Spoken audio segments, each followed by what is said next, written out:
Assalamualaikum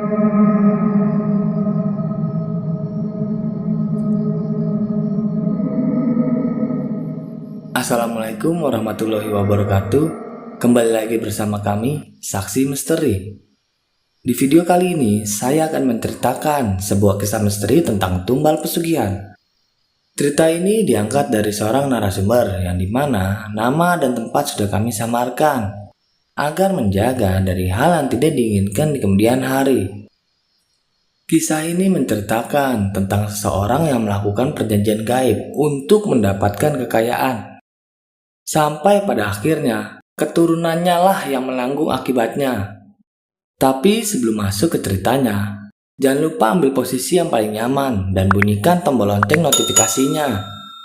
Dan cerita pun dimulai.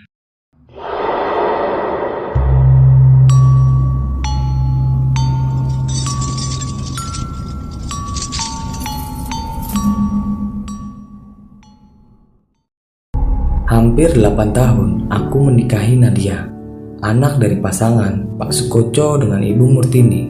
Setelah membina rumah tangga sekian lama, kami baru saja dikaruniai momongan, seorang bayi mungil dan cantik yang kuberi nama Safira. Aku beri nama Safira semata-mata karena kebahagiaanku telah diberi permata hati oleh Sang Maha Pencipta yang telah lama kami nanti. Lengkap sudah rasanya kebahagiaan kami. Namun kebahagiaan itu terusik oleh hal yang semula tak kami percayai. Bahkan aku baru pertama kali mendengarnya. Sejak saat itu, perjalanan keluarga kami dilalui dengan penuh rasa was-was. Aku sengaja menyembunyikan hal ini dari istriku, sebab aku tak ingin istriku mengetahuinya. Karena penyebab semua hal ini yang tak lain adalah ayahnya, yaitu mertuaku. Awal mulanya, hal ini ku ketahui dari sebuah pertemuan tak sengaja dengan seorang bapak-bapak yang bernama Dedi di sebuah mal terbesar yang ada di kota Depok. Usia Safira saat itu sudah menginjak 2,5 tahun dan sedang lucu-lucunya. Aku saat itu sedang menemani anakku bermain mani bola. Saat aku mengawasi anakku dari kejauhan, kulihat ada seorang bapak-bapak sedang memperhatikan anakku. Matanya senantiasa menatap anakku penuh perhatian. Ketika aku akan menegur bapak-bapak itu, justru dialah yang mendekatiku. Awal mulanya, aku curiga padanya. Tapi setelah kami mengobrol, rupanya Pak Dedi itu nampak cukup baik dan ramah orangnya. Setelah obrolan kami menyangkut anak-anak, nampak ia seperti sangat serius. Pak Dedi banyak bertanya tentang Safira. Dan aku sangat terkejut karena dia tahu tentang kebiasaan anakku. Dan dengan terus terang, ia sangat mengkhawatirkan anakku. Jaga anakmu dengan baik, jangan sampai dia jatuh ke tangan iblis laknat itu. Aku terkejut bukan main mendengar perkataan Pak Dedi itu. Menurut Pak Dedi, anakku tengah menjadi incaran tumbal yang dilakukan oleh jin akibat persekutuan gaib yang dilakukan oleh keluarga dekatku yang masih ada pertalian darah dan masih hidup. Walau aku belum percaya sepenuhnya, tapi tak urung membuatku takut. Terlintas pula pemikiran curiga akan semua keterangannya itu. Tetapi hal itu tertepis ketika ia tahu semua kebiasaan dan benda-benda yang disukai oleh anakku Safira. Kebiasaan itu diantara lain, anakku sering kepanasan dan sering minta mandi, walaupun pada saat malam hari. Dan juga ada tanda bercak putih sejak lahir sebesar kuku di tengkuk dan telinga anakku. Menurutnya, itu sebagian tanda bahwa anakku Safira akan dijadikan tumbal oleh si iblis laknat itu. Pak Dedi juga menanyakan apakah ada keluargaku yang memiliki ciri mirip seperti itu. Setelah kupikir sejenak, aku jadi ingat mertuaku, Pak Sukoco. Dia memiliki tanda juga seperti itu. Tetapi, bercak putih seperti panuk di mertuaku itu cukup banyak. Hampir menutupi separuh mukanya, leher, serta kedua telapak tangannya. Sebenarnya, apa hubungan tanda itu dengan anakku? Tandaku ke Pak Dedi. Pak Dedi hanya diam. Sorot matanya penuh dengan rahasia. Pertanyaan itu pun benar-benar tak terjawab. Sebab Pak Dedi ditelepon oleh orang rumahnya yang memintanya untuk segera pulang. Sebelum kami berpamitan, Pak Dedi meminta namaku, nama istriku, nenek dan kakeknya Safira, serta tanggal lahirnya. Tak lupa, ia memberikan alamat rumahnya agar aku datang ke rumahnya. Jangan lupa datang ke rumahku. Nyawa anakmu benar-benar sangat terancam, pesannya kepadaku sebelum kami berpisah. Karena didera rasa was-was, keesokan harinya, akhirnya aku berkunjung ke rumah Pak Dedi. Rumah Pak Dedi cukup sederhana, dan dilihat dari cara hidupnya, nampak keluarga Pak Dedi sangat taat dalam beragama. Setelah kami beramat-tamat sejenak, diajaknya aku ke ruangan khusus yang banyak peralatan doa dan sholat. Di kamar itu, tanpa basa-basi, Pak Dedi membeberkan semuanya.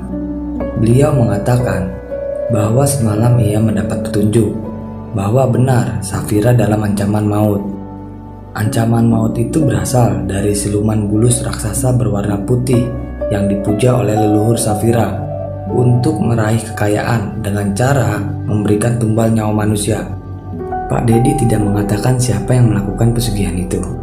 Tetapi hati kecilku menduga-duga dan aku mencurigai mertuaku, Pak Sukoco. Memang, aku pernah mendengar desas-desus bahwa mertuaku memiliki pesugihan. Tetapi Nadia istriku membantahnya. Katanya itu hanya fitnah orang kampung yang iri dan jangan digubris. Sebelum nikah, aku memang tak tahu betul kehidupan keluarga istriku. Kami bertemu di Jakarta. Setelah menikah, kami hanya setahun sekali pulang kampung. Dan bercak putih di tubuh mertuaku itu, selama ini aku kira hanya penyakit panu yang bersifat medis. Saya ingin menolongmu dan juga anakmu, karena saya tak tega pada anak yang tak berdosa itu. Anakmu tidak seharusnya menjadi tumbal, kata Pak Dedi. Beliau terus terang mengatakan bahwa ia tak sanggup sendirian membentengi anakku. Maka dia akan datang ke Tuban, Jawa Timur. Di sana tempat kediaman gurunya, dan aku diajak serta ke Tuban menemaninya.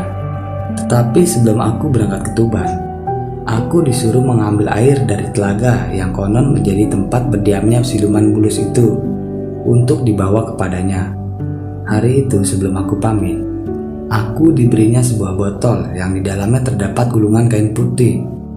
Tanamlah botol itu di halaman rumahmu, pinta Pak Dedi. Setelah itu, aku langsung pulang ke rumah dan langsung menanam botol yang diberi oleh Pak Dedi, tanpa sepengetahuan istriku.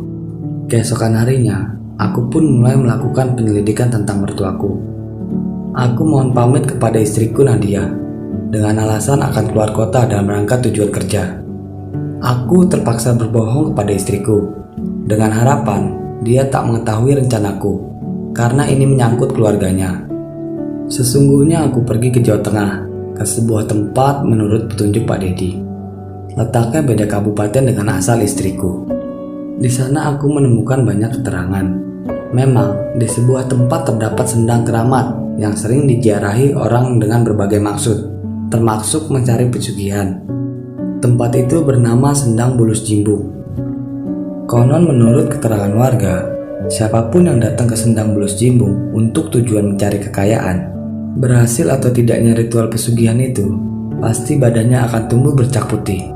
Dan yang menjadi tumbal adalah pelaku itu sendiri, atau sesuai perjanjian. Aku seperti mendengar cerita tahayul yang memang selama ini tak kupercayai. Tapi didorong oleh ketakutan akan keselamatan anakku, aku mulai mempercayainya.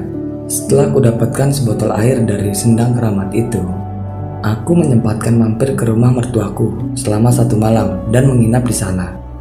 Memang benar, di rumah itu kurasakan hawa penat melingkupi rumah itu. Bahkan aku sempat mengalami hal-hal ganjil yang sulit kujelaskan semuanya. Aku juga sempat mendengar rintihan mertuaku pada saat malam hari. Rintihan itu bersumber dari kamarnya. Setahuku, mertuaku itu sedang sehat-sehat saja. Kini aku yakin di rumah mertuaku banyak menyimpan rahasia mistis yang sulit dicerna akal sehatku. Pagi pun tiba.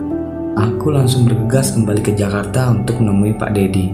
Dan setelah itu, segera kami putuskan untuk berangkat ke Tuban menemui guru Pak Dedi.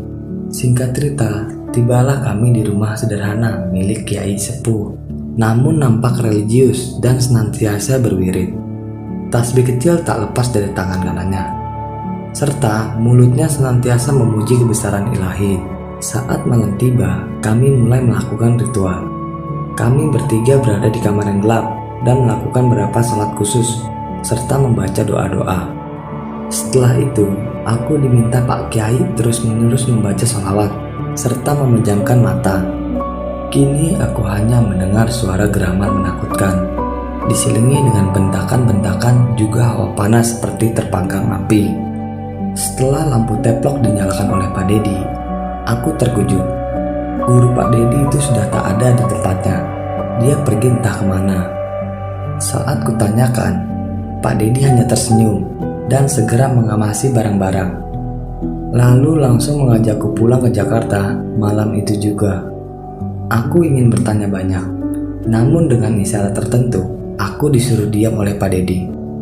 Dengan berbekal sekendi air, kami kembali ke Jakarta. Pada mulanya, kami kesulitan mendapatkan angkutan umum. Setelah kami berjalan sejauh kurang lebih 3 km, akhirnya kami mendapatkan mobil yang kami sewa untuk ke Jakarta. Kami pulang tanpa berhenti, karena hal itu dilarang oleh Pak Dedi, walau hanya sekedar buang air kecil sekalipun. Di perjalanan itulah Pak Dedi menjelaskan semuanya. Memang benar, mertuamu itu bersekutu dengan siluman bulus jimbung, dan yang menjadi tumbalnya adalah mertuamu sendiri, dan satu orang setiap generasinya. Hal itu disepakatinya dengan siluman bulus jimbung, agar kekayaannya langgeng hingga anak cucunya kelak, jelas Pak Dedi. Kini aku jadi teringat akan kematian adik iparku, yang mati ketika usianya baru beberapa tahun. Menurut Pak Dedi, dia dan gurunya hanya sekedar berusaha memutus perjanjian gaib antara mertuaku dengan siluman bulus jimbung itu, agar tak terjadi tumbal berikutnya. Setibanya di Jakarta, aku betul-betul panik. Ternyata Safira anakku demam tinggi sekali. Lalu langsung saja Pak Dedi menyuruhku untuk meminumkan air dari kendi itu ke anakku, dan sisanya dipercikan ke tubuhnya. Sedangkan Pak Dedi terus membaca doa-doa. Setelah itu, anakku tertidur dan panasnya berangsur-angsur turun. Belum genap seminggu atas kesembuhan anakku, aku mendengar kabar kematian Pak Sukoco, mertuaku. Aku dan Nadia terpaksa pulang kampung. Tetapi, anakku sengaja tak kuajak, meski istriku protes. Hal ini memang dilarang oleh Pak Dedi. Saat jenazah mertuaku dimandikan, aku lihat keganjilan di tubuh mertuaku. Selain badannya yang belang, juga di punggungnya terdapat sisik tebal, seperti sisik bulus yang memanjang hampir ke pinggulnya. Sejak kematian mertuaku Pak Sukoco, tak lama kemudian sedikit demi sedikit kekayaannya habis. Bahkan ibu mertuaku kini harus ikut denganku. Dan anakku telah tumbuh menjadi gadis kecil yang cantik jelita. Bercak putih di tengkuk dan telinganya pun telah hilang. Dan kebiasaan aneh yang sering minta mandi tengah malam pun sudah tak ada lagi. Dan cerita pun selesai. Bagi teman-teman yang menonton video ini sampai habis, saya ucapkan terima kasih banyak. Dan nantikan video-video kami berikutnya. Wassalam.